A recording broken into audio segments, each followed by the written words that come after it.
when I was in high school, I was a really pretty ardent atheist. And I loved Bertrand Russell, who was, for my money, with all due respect to all the very, very capable people that we've talked about earlier, he's the best atheist, pound for pound, that there was, and a remarkably witty and lucid writer. And I was totally in his thrall. And I would read every book by Russell I could get my hands on.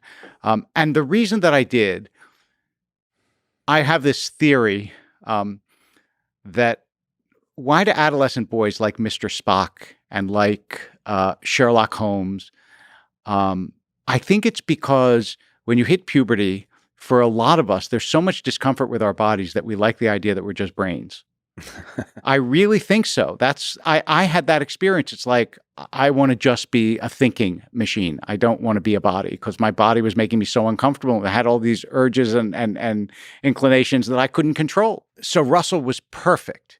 And my father, who was a rabbi, did the very wise thing of buying me some of Bertrand Russell's books, which was his way of saying, I'm not afraid of him.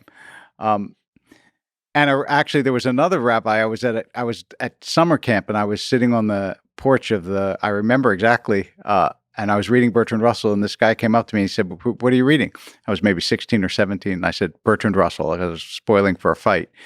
And he said, I'm glad you're reading him. I said, really? Why? He goes, how old are you, David? And I said, whatever I was, 16, 17. He said, well, I'd rather you grow out of him than grow into him. And you know what? He was actually right, because when I started to read about Russell's life, I realized that all of that rationality didn't shield him. He had an incredibly messy life, multiple marriages, endless infidelities, family members he didn't speak to him.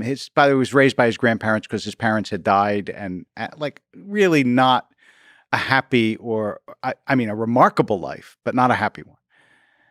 And so I started to believe that maybe it was possible that people who had faith were not just stupid and needed crutches, but saw something deeper than Russell did.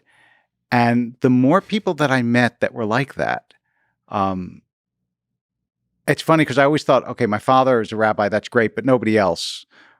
And I think what happened to me was, it was not a logical decision to come to faith. It was a sort of opening of my heart. It's like, this world is way much more than my mind can capture. And I've kind of felt my way to God. And in the moments, my faith, there was a rabbi named Rabbi Nachman of Bratslav. He said he was a moon man. His faith waxed and waned. So sometimes I have more, sometimes less. But in my feelinger moments is when I have more.